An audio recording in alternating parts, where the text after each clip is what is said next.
what is it? Me and the hot girls, we used to feed the rats. So when you're holding it, try to hold it sideways. Keep it real close. Okay, push it back a little bit. Push it back a little bit. That's perfect. That's perfect. That's perfect, yeah. That's perfect. All right, where do you want to start? Syria's pretty hot.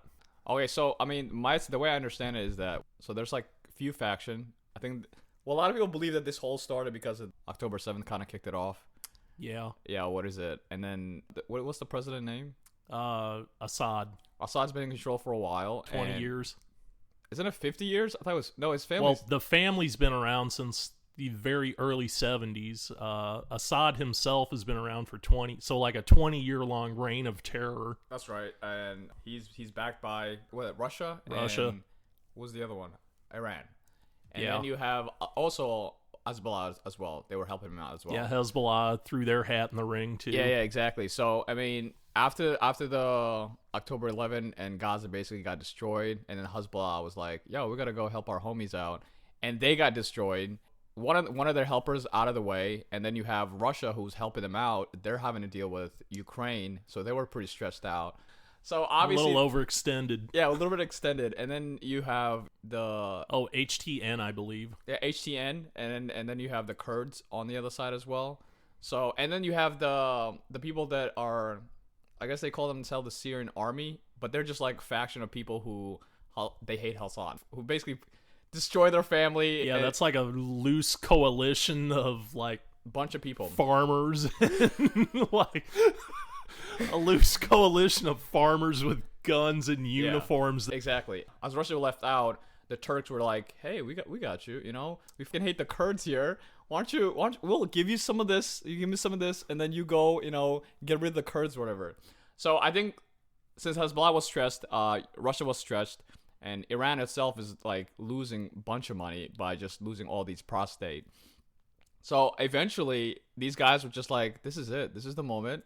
We need to go all ham," and people are shocked the fact that how fast they took over the whole place. But it makes sense. 2 days. Yeah, but it makes perfect sense because think about it. This guy has nobody. Your currency's crashing. How loyal are these people to you anyway? They're loyal to their paycheck. If they're not getting paid, why would they want to risk their life for someone they might even like in the first place, you know? And I mean, they only show up to work on payday anyway. That's like the oldest trick in the Arab world book, like the Afghan National Army, the ANA. Yeah, their ranks were literally a third as much any day other than payday. I think they went through the line twice too. Like you get paid, then you like circle back around. When they find out, like, yo, it's over. We're done here. They just dropped everything and ran away. Let's go home. I don't like it here. Damascus is over. Yeah, so the new guy who's basically in control of majority of Syria right now, you know, he's saying, hey, let's all come together. Yeah, I've seen that before too. Dude, I think it's unbelievable how everybody's kind of just like, hey, let's give them a chance. You know, this could be so. This guy's literally, he has a bounty on him right now, $10 million on his head, and we're like, well, you know, we don't know what he wants to do.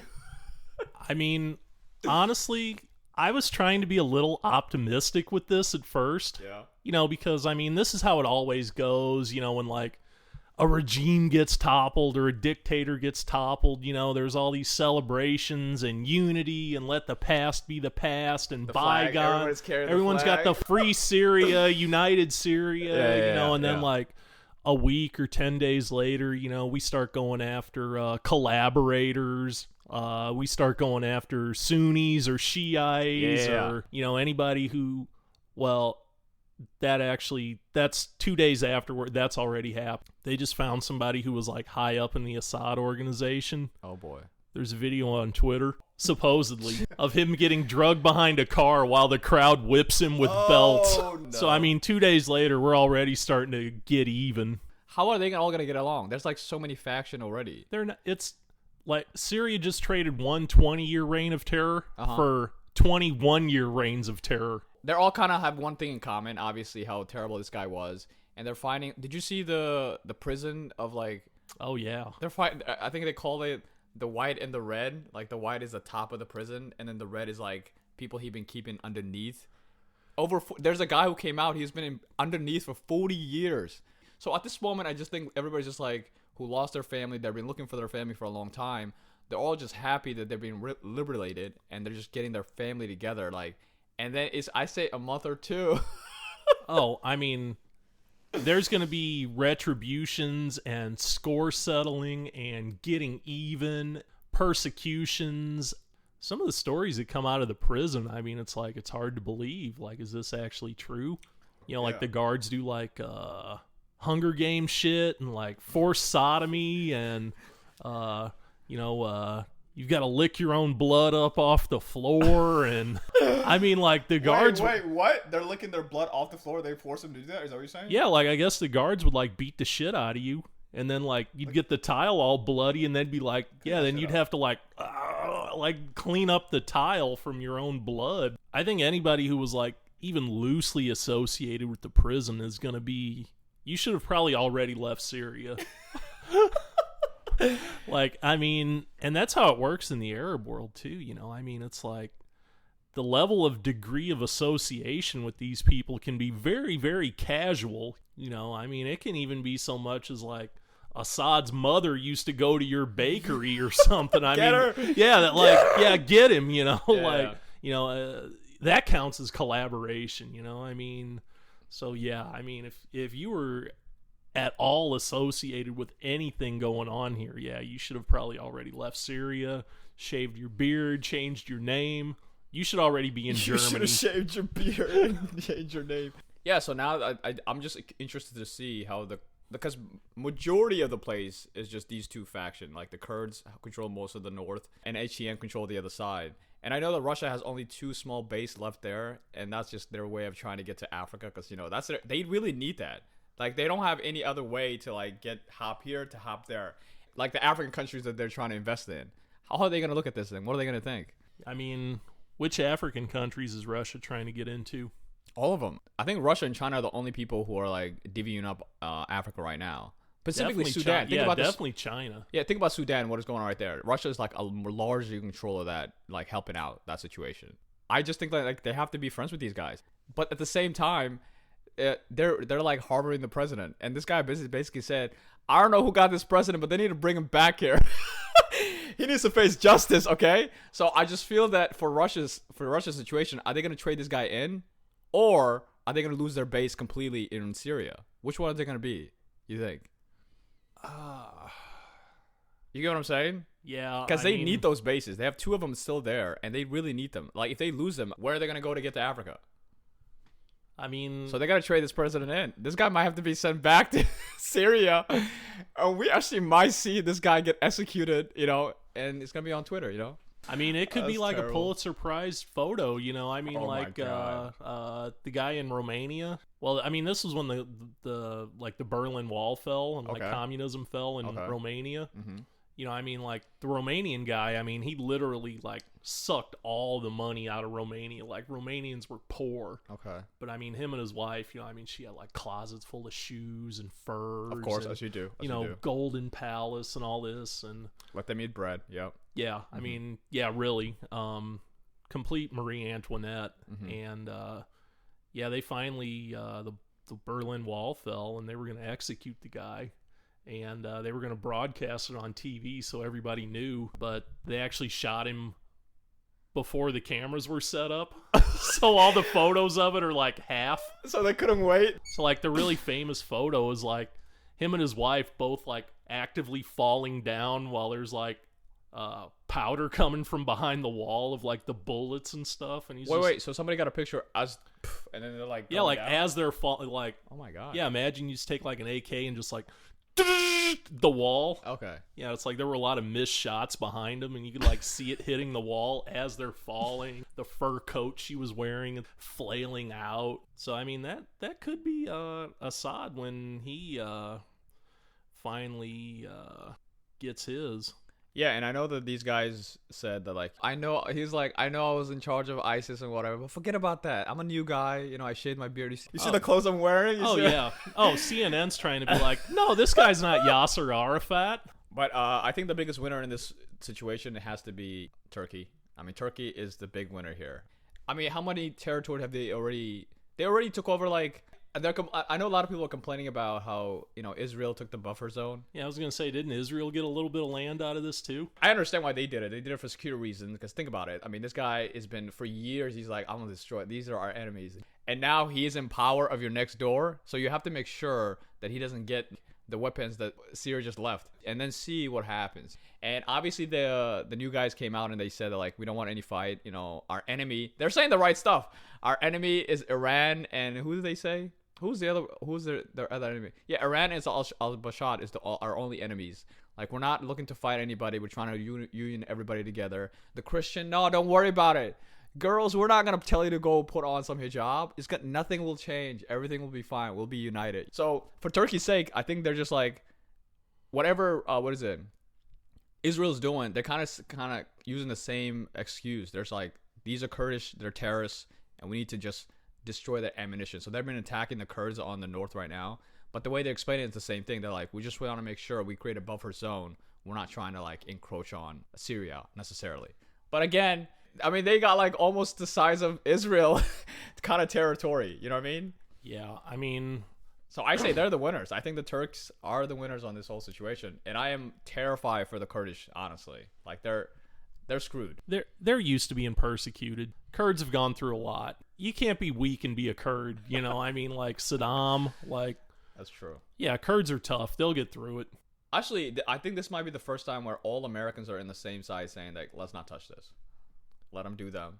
Yeah, like, bro, terrorist versus terrorist versus terrorist, like a circular firing squad of, like, terrorists. Yeah, we don't know who to support, so let's just... And I think that's a great idea. I think we should butt out and just see what happens. Yeah, no American lives, no American money. That's like, right. That's right. Well, money's definitely going to go there. For a fact. Yeah, I mean, Biden's already probably sending billions. Don't we have a base there? Like down southeast? Don't we have a base there? I believe so, yeah, because, like, wasn't that one of, like, Harris's campaign blunders when she said in the debate, she's like, we don't have... Yeah, they're like, we don't have no Americans in the Middle East overseas fighting the wars. With that fake accent, like, you better thank a union member. We don't got no Americans in the war zone.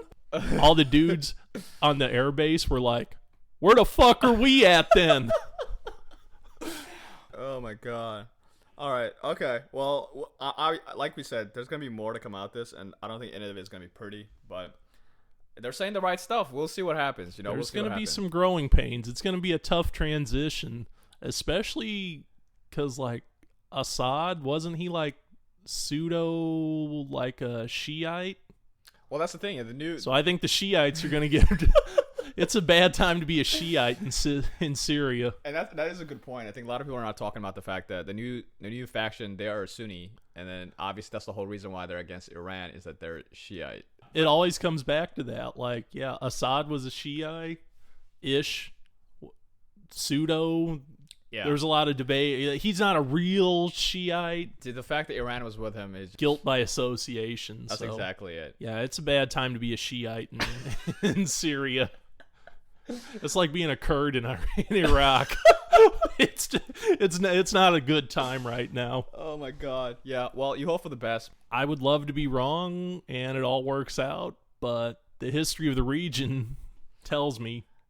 Yeah. So how does this affect Europe? You think more people are gonna I know they said. Absolutely, more refugees coming. But didn't they? Wasn't it? I know Italy and France and some of them basically halted any Syrian immigrant coming to them. We'll see how long that lasts. Like, I'm actually surprised that out of everybody, French was gonna be the one to say like no, because really, Italy, you assumed it. In fact, I thought they already said no more Muslims. Yeah, I mean, aren't they sending Muslims back to where they came from, basically? Yeah, like of the Italians, the French, and the Germans.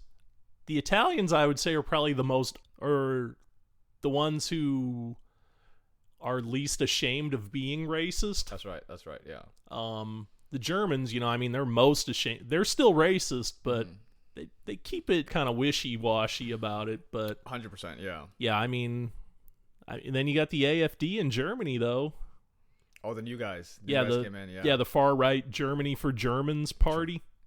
far right by German standards. I just feel like all the Scandinavian countries, they all kind of learned their lesson, and I don't think they care anymore. I think they're all like, listen, our concern for safety is so much bigger. I mean, wasn't it like Denmark and Finland? All of them are coming together as a police force, trying to control the basically little war that's happening in their countries. You know what I mean? You have these drug dealers who don't look nothing like them. They got kids. They're fighting against like kids or immigrant kids who have no parents. So I think they're like, we're done with this nonsense. Like we're done with it. Yeah, because when I think of Stockholm, Sweden, the first thing I think is Jamaicans running the streets with machetes. That's the multiculturalism I'm coming for. That's right. Yeah. So I mean, yeah, I do believe there's gonna be more Syrians leaving, but I think that's why a lot of people are hoping that this new coalition will be. Everybody's kind of buying the dream of like, hopefully this guy stabilize the country so we can get them back in there. Everyone's trying to get these Syrians out of their country and get them back home. Yeah. And the Syrians are not going back home.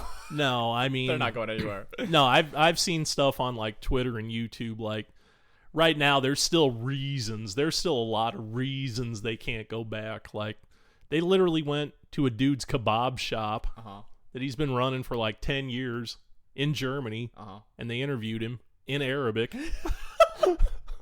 10 years in Germany, can't speak a word of German, running a kebab shop.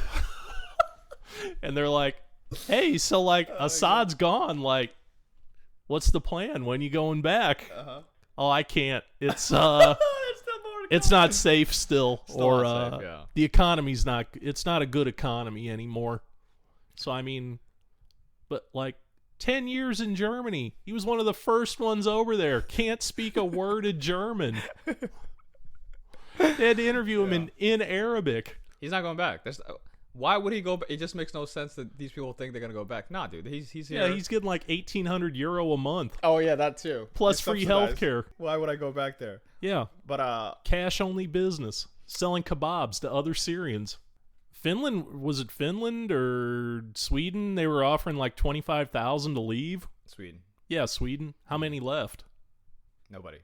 That's what I'm saying. Nobody left. Yeah, what's the next step? What's the next level of escalation to this? Like, anyway, all right, let's move on to the healthcare guy. What's his name? The most Italian name ever, Luigi. Oh, Luigi Mangione. Dog, that's the most Italian. Did you see that somebody tweeted about on Amazon Luigi's hats? Yeah. Like getting sold like anything connected to the L. God, this is why some people are like, it's so easy to make money. It is. There's if you can find like, you know, the avenues of it, there is a lot of money to be made amongst almost the dumb. It's just I don't think about it. We don't think about it because it's the dumbest thing. It's never like something that makes sense. It's always something that makes no sense. I mean, why couldn't I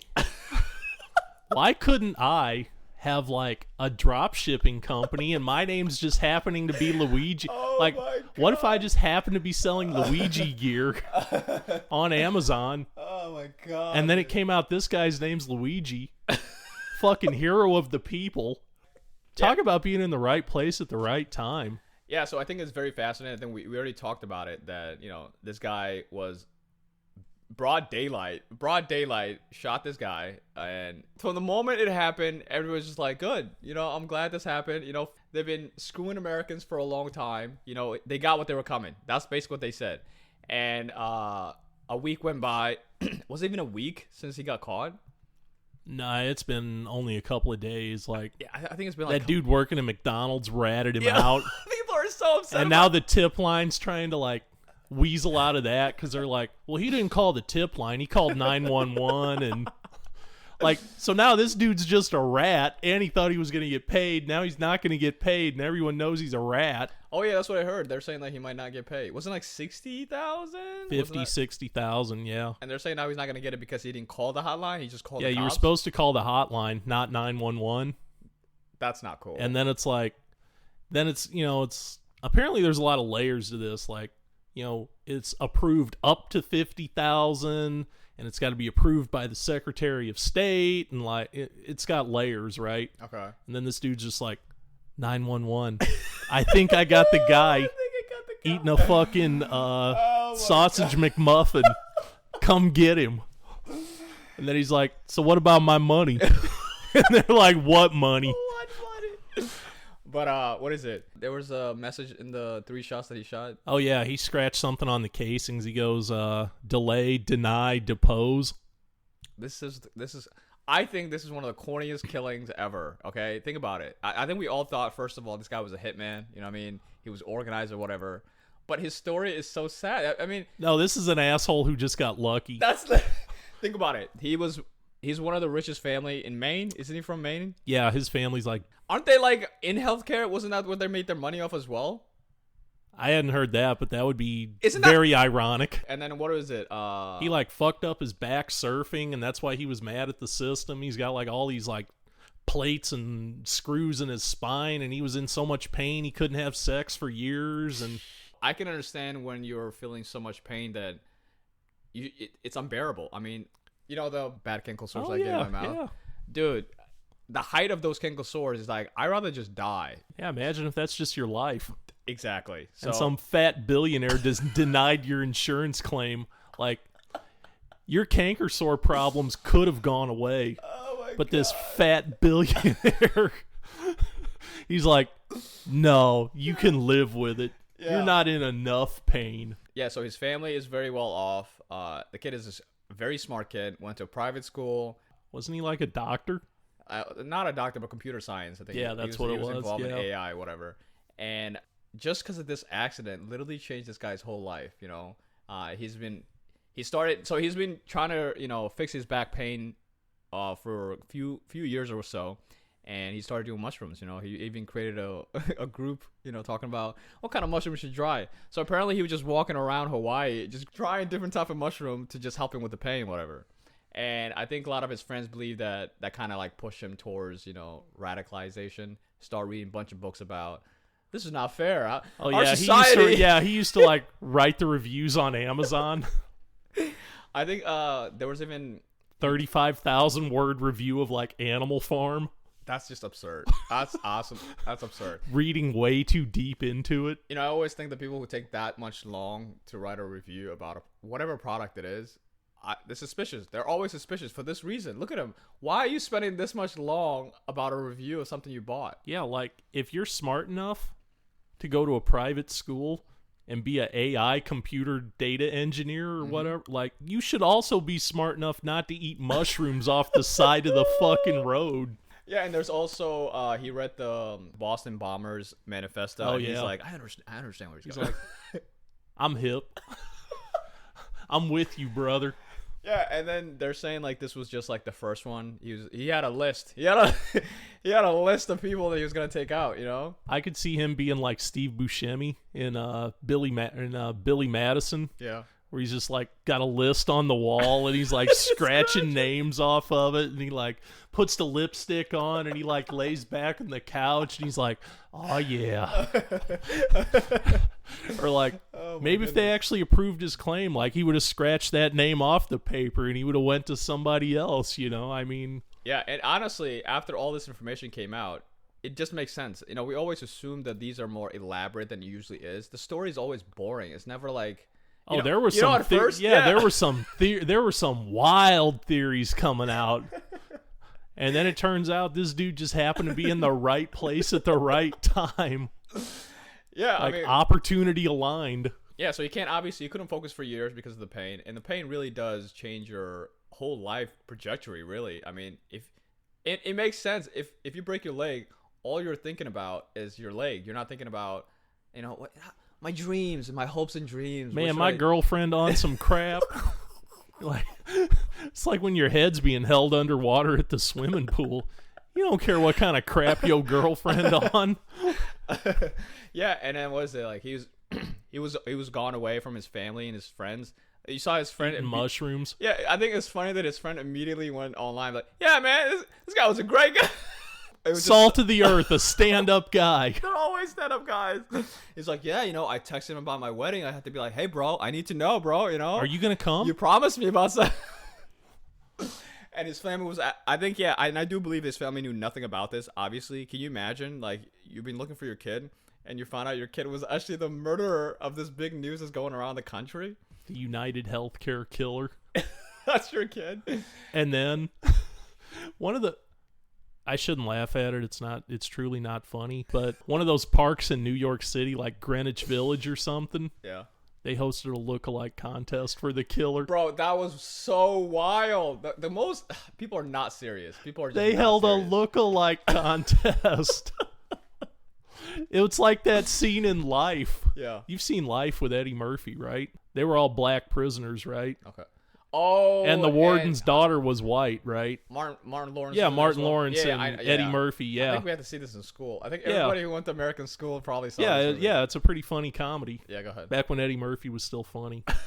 But Okay, all right. well, the warden's daughter was white, right? Mm-hmm. And she had a baby, right? And That's it right, was, it was a black baby, and the warden lined up all the prisoners, and he's holding the baby up, trying to see who it looks like, right? And he's like, "Is this you? Is this you?" He's like, and then all the prisoners, they all stepped out, and they said, "I'm the pappy."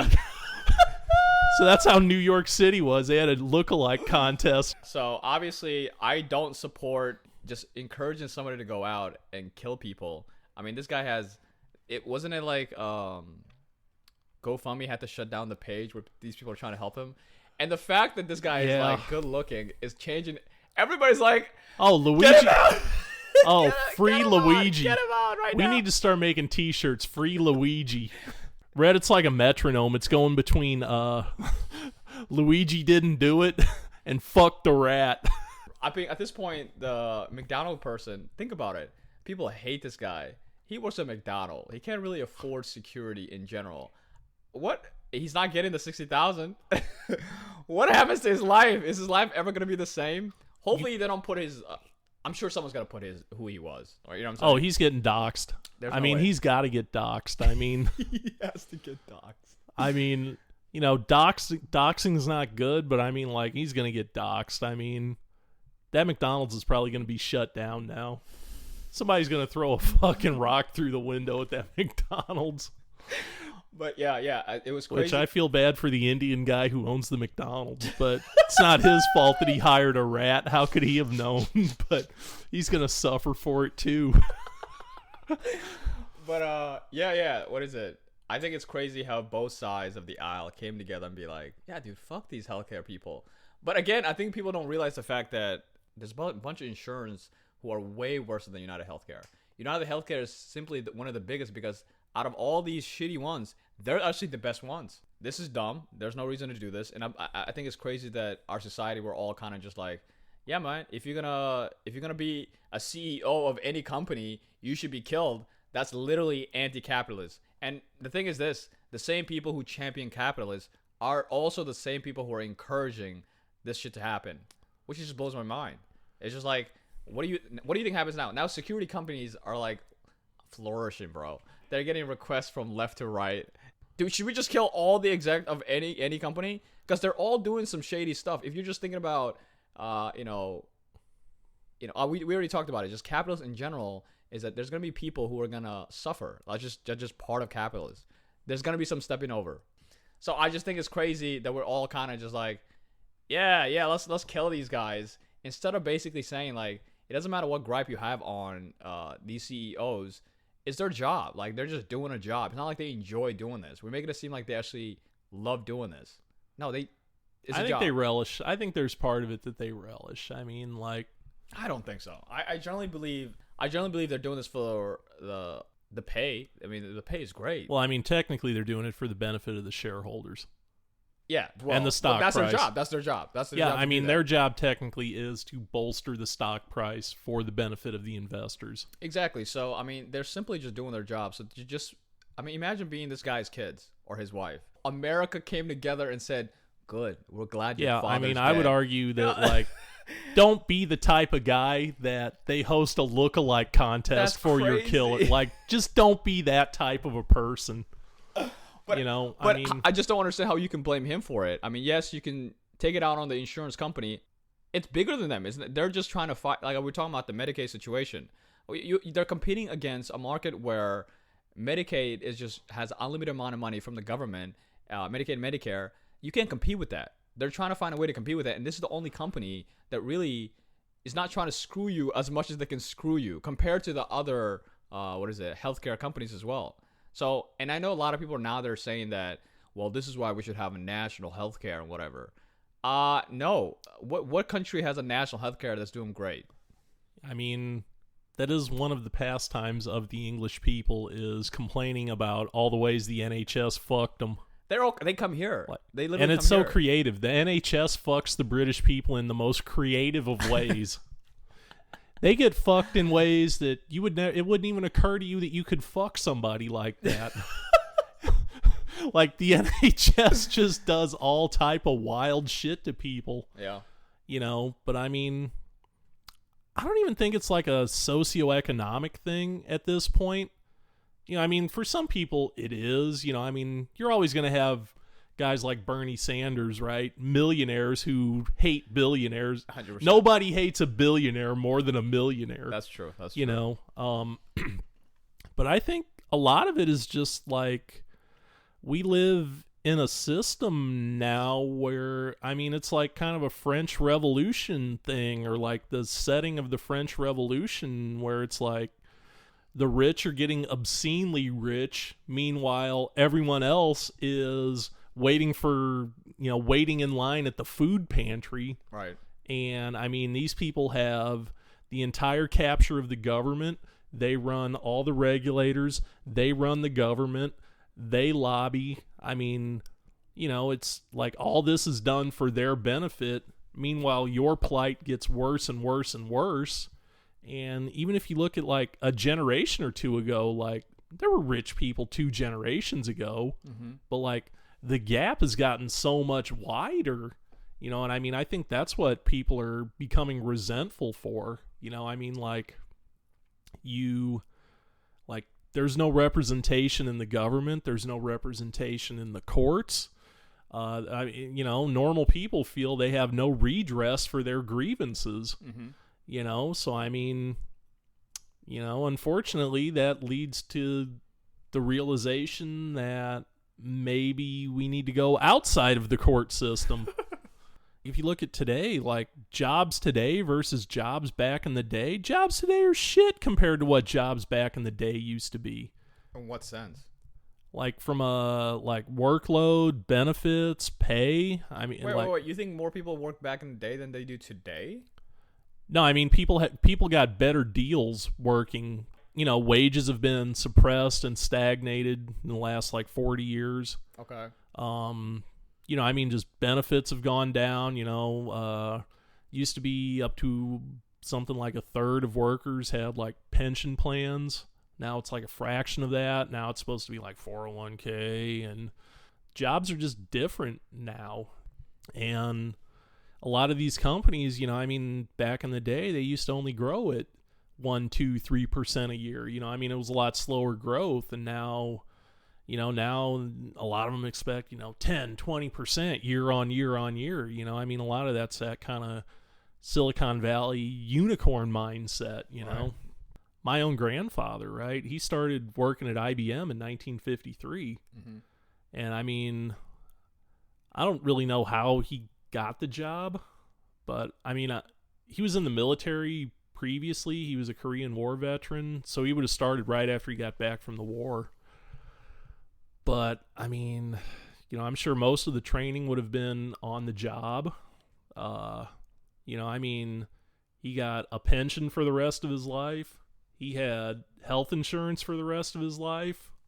I mean, a lot of continuing education. IBM would send him to schools and stuff all the time, keep him current on whatever he was supposed to know. Right. I mean, a lot of that now, I mean, college has replaced on-the-job training, right? Right. So companies don't invest in their workers anymore like they used to, right? Mm-hmm. You don't have a pension at IBM anymore. Mm-hmm. I mean, one of my father's friends, he worked at IBM too, doing basically the same thing, like field maintenance. And, he had a lot more time away from home, a lot bigger service area, a lot more, a lot less benefits. I'm sure whatever the pay scale was, it took him longer to top out at. Well, that is a good point, but at the same time, it's like, we voted for this. How college ruined what you were just saying about being on train at work is that not even the government, the teacher union. You know how much I hate the teacher union. The teacher union basically came together and they told these big companies that, hey man, this job, you shouldn't accept anybody who doesn't have a college degree. So they made college degree more mandatory just for every business out there. You know what I mean? They flooded the market with like all this ideas of like, if you get a college degree, you'll make X amount of money and whatnot. Oh, you need some money to go there? Get the government involved. Let's just give these kids unlimited amount of money to go to these colleges. Some of these unions, I think they're more to blame than trying to blame these companies specifically. So I would even say the same thing we can go from this healthcare company as well, is that we're blaming them, but really the problem, did anything change? Do you think anything's going to change now that this guy got killed? Other than them basically getting more securities. Nothing will change. You know what I'm saying? I mean, it's a chain with a lot of links that brought us here. Exactly. So, I mean like regulation, I'm just saying, I think this is way bigger than these companies. It's just the laws that we're making, we're okay with this. People love unions, but no one talking about how union is absolutely ruining America from every aspect. Yeah, I mean, I'm not so much pro-union as I am anti-company. I'm not a union guy per se, but the enemy of my enemy can be my friend. Like, that's what. These companies are running roughshod over us, and I mean, you know, like, let's look at like Dollar General, right? Okay. You know, I mean, they move into the poorest parts of the country, right? Mm-hmm. I mean, they pay the absolute minimum. They run stores with like a staff of 2. You know, overtime is forbidden. You know, I mean, like, and plus they do all types of, you know, they're into like time shaving and, you know, like that's how they pad their numbers. You know, I mean, it's like shave time off people's checks and, you know, I mean, there's a lot of unethical shit these companies do. I agree, but again, they're all just trying to survive. I'm a capitalist to the heart, and I just know that capitalist is the best system we have. There's no other system that's better than capitalist. If you have it, let us know. That'll be great. But I just know this is how capitalists work. So when people try to fix these problems, they tend to go the government route. Like, make the government bigger. Communism's not the answer to capitalism's failings. Yeah, exactly. So I mean, we don't have capitalism here in this country though either. We have like pseudo-fascism, like, well, but that's what the government is the company. But that's the main problem. It's like these problems we're blaming on these companies. I think largely is that these companies are just trying to survive. They're trying to take advantage of whatever's left of capitalists. Let's say that. And you have, well, I'll just say the Donald Trump situation. There used to be dollar, right? The fact that the government is just printing crazy money for the past few years, think about what that does to them. Inflation. They literally have to keep up. They're getting hit in the back, so they either go bankrupt, shut down, or else they have to find some shady ways to survive.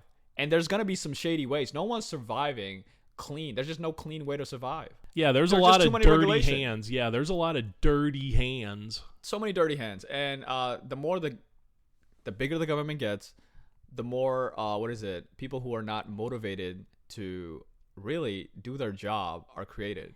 I mean, that's what the government creates, is people who are just looking at their pension. Yeah, what's my pension? All right, I mean, I'm going to chill here. I'm not going to do anything. It's impossible to fire these people. I mean, so why would they even do anything? Don't worry, Doge is going to handle them. Doge is coming. January 20th, Doge is coming. Okay, all right. Let's go to Daniel Petty. I mean, you heard of the verdict? My guy's not guilty. No, not guilty. You want to summarize his whole story? Didn't he just choke out the guy who was like threatening people on the subway? Yeah, I got it. Although this guy had like 42 prior arrests. 44. 44 prior arrests. Yeah, the revolving door of justice. If this guy hadn't died on that subway floor that day, somebody else would have probably died also, because he would have killed somebody at some point. So yeah. So the story is basically this guy came on the subway, and there was like witnesses who talked about it. They even said right when he came onto the scene, he's like, "I'm hungry, all right, and I'm about to hurt somebody.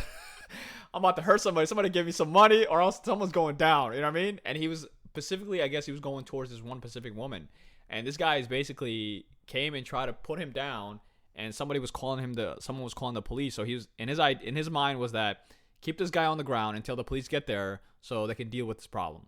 And he wasn't the only one. There was other people also putting this guy down as well. So it's not like this one white dude, as that's, they got to focus on the race. This one white dude was holding him. It wasn't just him. There was also a black people that were helping him as well. And the person he was trying to protect was a black woman, I believe. So that's the funny part.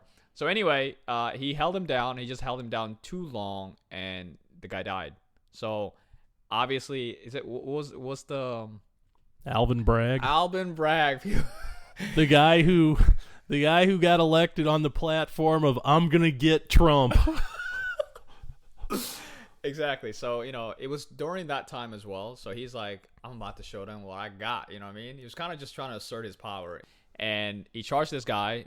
Yeah, and then didn't the jury get like a lesser charge there at the end or something?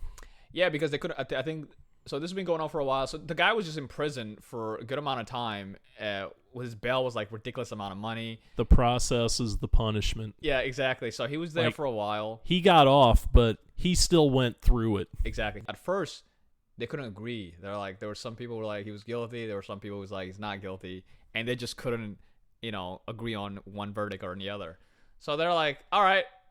That's when they basically let's drop it down to some other charge. It just shows you how silly it is. If they're it's really all serious, politics. yeah. It's all politics. So eventually, the verdict was that he was fine. Like they're like, it was self-defense. He's all good to go. So he was fine, and that was it. People erupted. I mean, you have people from one Pacific side. There's people who think he was a hero because he protected. Because think about it. I think even a few months ago, after this case, so a lot of people are afraid that a lot of people who calling this guy a hero. The way they view it is that let's just imagine that you have your mom, your sister, or your wife in the train station, and she's being abused. Would you not want somebody bystander to help her out? Do you just want them just to watch, innocent people get abused? Like, for example, because of this case itself, a few months after this situation, and people they arrested this guy, and there was a woman in the train who was getting like harassed, like she was getting assaulted. Yo, and mind your business. Mind your business.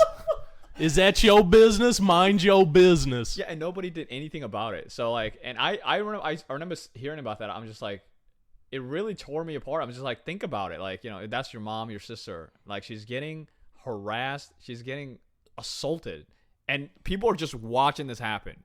Man, you get on the subway, everyone will tell you that you get on the subway, you keep your legs tight together, you keep your arms inside, you look straight ahead, no emotion, don't look at nothing. If some crazy dude comes on the subway and he's like, I'm gonna eat a motherfucker, I need money for food, you just look straight ahead, mind your business, like that ain't for you. Just don't even look. If it bothers you, you stand up, you go to a different car, like, or get off on this is your stop. Like, get away from it. Yeah, so the people who are calling him a hero, they don't want that. They want someone to actually take action. And I agree. And also, when you hear this guy's history, it should change your perspective. The fact that he was arrested 44 times. One of the crimes was that he kidnapped a 7-year-old girl. And the other one's that he... Did he bring her back, though? I don't know. I'm sure he brought her back. I mean, he got caught, so yeah. I mean, I'm just like, he kidnapped, but he realized he realized the error of his ways. Stop it.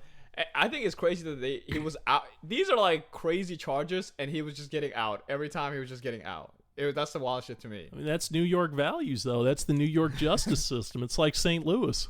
How many times can you get picked up in St. Louis before they finally keep you? I bet you could get 44 charges in St. Louis too and still be out. Yeah, and the other charge was that he punched a 69-year-old woman so hard that he broke her face. Yeah, he basically broke her face. So anyway, I have no sympathy for the guy. It's terrible that any life being lost, but this is not the life that I would care too much about. Did you see after the verdict they had his father up there? Bro, that was the most with that lawyer who was like young Ben Crump. And did you notice that his father didn't have the same last name as he did? Yeah, the guy's story is pretty sad. What is it? He watched his mom get get abused in front of him when he was young. What is it? He was homeless in and out of shelters for a very long time. Where's the father then? There was no father. But when does the father pop up? When there's a lawsuit, when it's time to get a check. Got a wreck, get a check. His father probably already had that money spent in his mind. It was like when you buy a lottery ticket. It's a big lottery. You're like, oh, man, if I win that lottery, I'm going to get this and this and this. His dad was like, man, I'm going to sue this motherfucker, and I'm going to get this, and I'm going to get me a Lexus, and I'm going to get some shoes. Yeah. So, yeah, I know that. Yeah, so they're doing civil. He just put it in a civil case against Daniel Petty. Yeah, But 4 years later, that's finally going to get resolved. yeah. Meanwhile, that guy's got that cloud hanging over his head. Like, don't get involved. Just mind your business. Yeah, and then, the people who are advocate for the Black Lives Matter people, and they're like, we need our own vigilante, If he was black, this wouldn't be the case. He would have been in prison and whatnot. But have you heard the case that happened 2 months ago? Maybe it was, I want to say it was 2 months ago. The guy name was Jordan William. Have you heard of that story? No, I don't know that one. So, kind of similar situation. New York subway, but he's always, black. He's always black. the subway. And what is it? Don't ride the subway. Take a Uber. This homeless guy was, I think he was like attacking his girlfriend. Like he was coming towards his girlfriend. He got a knife, just shanked him with a knife, and he died. The homeless guy died. And they arrested him that day. They let him out that day. Self-defense. Now, I don't know what the difference is here. They're calling Daniel Petty. Everybody's focused on him because he's white. They're saying like they let him off because he's white and whatnot. But we have the same kind of situation with this black guy who was doing self-defense as well. This homeless person was acting. And I would even say this is a lot worse because he's like, it's a knife. You know Was what I that mean? a black-on-black crime? I don't know if the homeless guy was black, but maybe, probably. I mean, those are the ones that typically just get swept under the rug. We don't really think about those. Yeah, so, it just shows you We don't talk about black-on-black crime. Exactly. So it was pretty silly. Yeah, the guy literally was out that day. He didn't spend too much time in jail. He didn't spend ounce of money on lawyers, fees, and all the stuff that this guy had to go through. He probably went to the joint, got a free bowl of Cheerios, and then he was out on... He didn't even get a bail hearing. Oh, no. He didn't get a bail hearing at all. There was no bail. Yeah, they just gave him a bowl of Cheerios, and they let him go. Yeah. So he's probably got a court date in 2035. No, they dropped everything. He's gone. He's done. Like the case is closed because they saw that it was the self-defense. There was people around said the same thing. Even though there was people also around in this case as well, in Daniel Petty's case, and still nobody cared. So I'm just saying. Sounds like a hero to me. Killed a homeless and he got a free bowl of Cheerios. Now that's my kind of Tuesday. And he got off? Did he get to keep the knife? Oh my god. But yeah, I think it's just crazy to bring race into the situation. Yeah. But yeah, like I said, this guy's life is completely changed. I know that he's free, but is he really free? Oh, he needs to grow a beard, shave his head, join a monastery, leave the country, go to Tibet, seek enlightenment. He needs to be like a Buddhist monk. America's not for him anymore. Yeah, he can't stay in New York. Like, somebody's going to handle him. Anyway, let's move on to Britain and what they're doing with the... I don't know. I didn't really get too deep into it. I'm going to let you take care of this. Yeah, I mean... Because I am from that world, by the way. Yeah, I mean... Just how far has England fallen? Right. When there's... Granted, this was one MP, I think. Right. And I think he's an independent. He's independent? I think they said he was independent. How many independent are there? Is it just... I don't know. Yeah, I don't know how English politics really works. Okay, go ahead. It's very confusing. Labor, House of Lords, House of Commons. Yeah, like, we fought this out 200 years ago. Like, we're out of that. Yeah, what these people do and think, like, it don't matter to us anymore. You know what I'm saying? Like, anyway, this has been hashed out. Okay, continue. Yeah, he was actually on the floor of Parliament arguing that cousin marriage should not be a matter for the law. It should just be like a health thing. You know, like, what do you mean, like health thing, as in the sense of Like, We it's shouldn't not. make laws to say that. Yeah, we don't need to ban cousin marriage by law. We just Okay. need to frame it as, this is a health thing, because if you marry your cousin, there can be genetic defects, So we're just going to phrase it as this is a public health initiative. Hold on. I actually agree with. Wait. I'm kind of on his side on this. What's wrong with that? Yeah, You I mean, shouldn't make two a things law can out be of it. right at the same time, but the fact that there was an Islamist on the floor of Parliament arguing for cousin marriage. Yes. Like, what is it? I mean, what is the percentage of the Pakistanis who live in Britain that are? It's not like 50% are cousin marriage. oh, I mean, Then maybe not 50%. Maybe it's like in 20, sub-Saharan 30%. Africa and the Middle East, like, cousin know- marriage is very common. Well, I know specifically in Pakistan itself, it's like in the 60% or whatever. Yeah, I wouldn't be surprised if it's like 60%. Yeah, it's around there. But in Britain, I believe 30. I mean, they talk a lot of shit in England, but a lot of these Pakistanis, they kept a lot of the old ways when they moved there. Like the virginity testing, Yeah. the cousin marrying. I mean, Yeah. like, the fact that, like, virginity testing is technically, like, illegal or whatever, but it's still super widespread.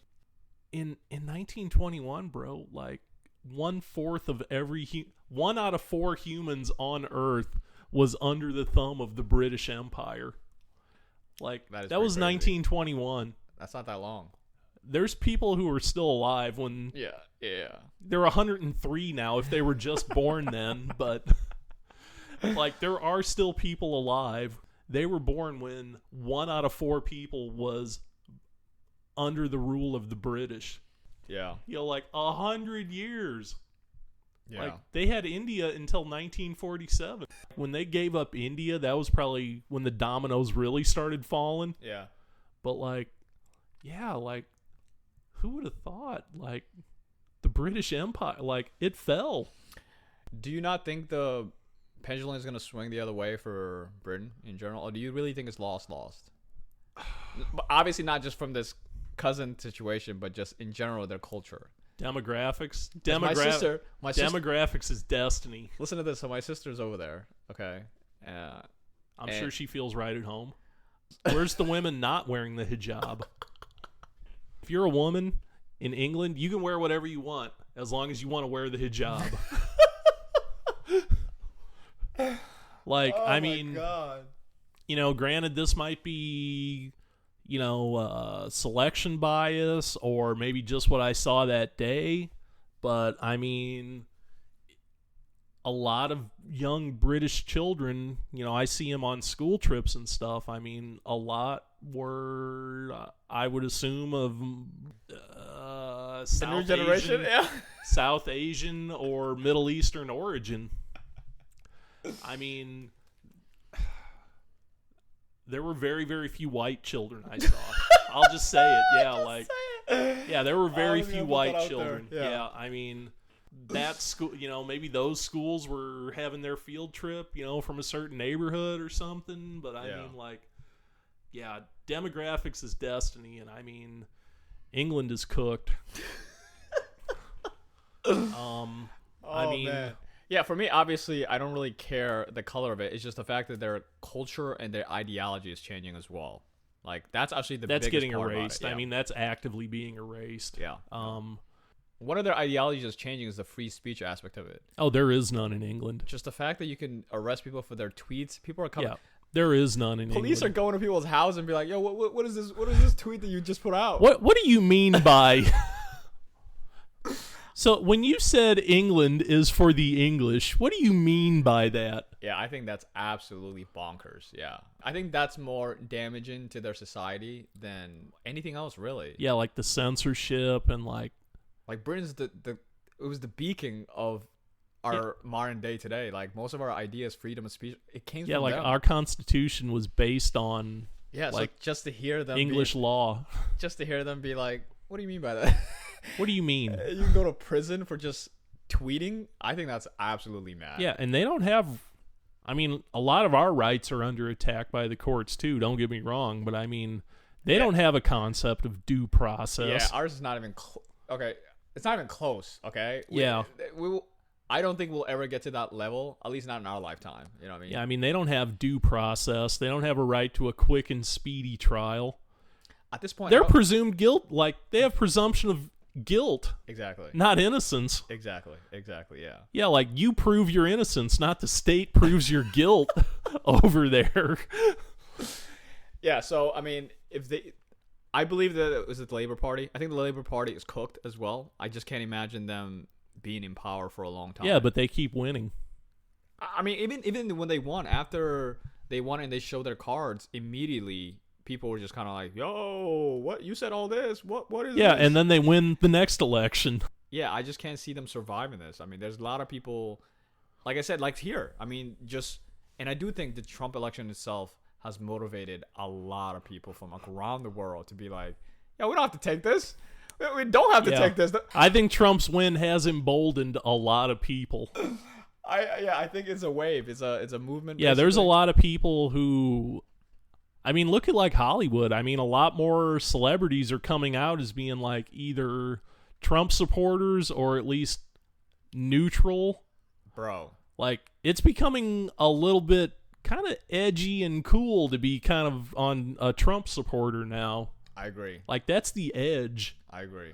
Before we go, did you see the tweet Trump put out about the perfume when he went to NATO and he was sitting?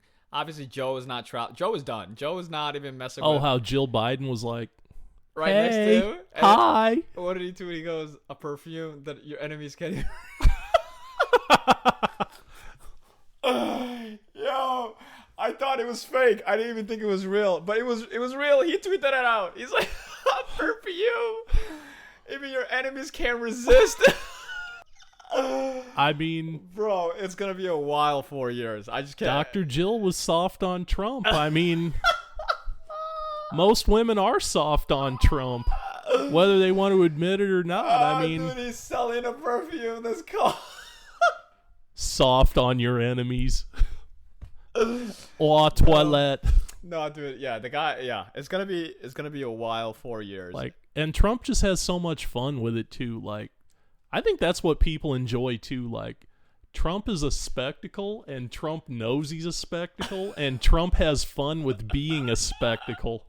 All right, okay. Let's wrap it up. Is there anything else you want to finish off with before we end it this week? No, thanks for having me. Yeah, all right. Well, we'll try to do this once a week, and we'll see how that goes. See how it goes. All right. See you guys. Yep, thank you. Mm-hmm.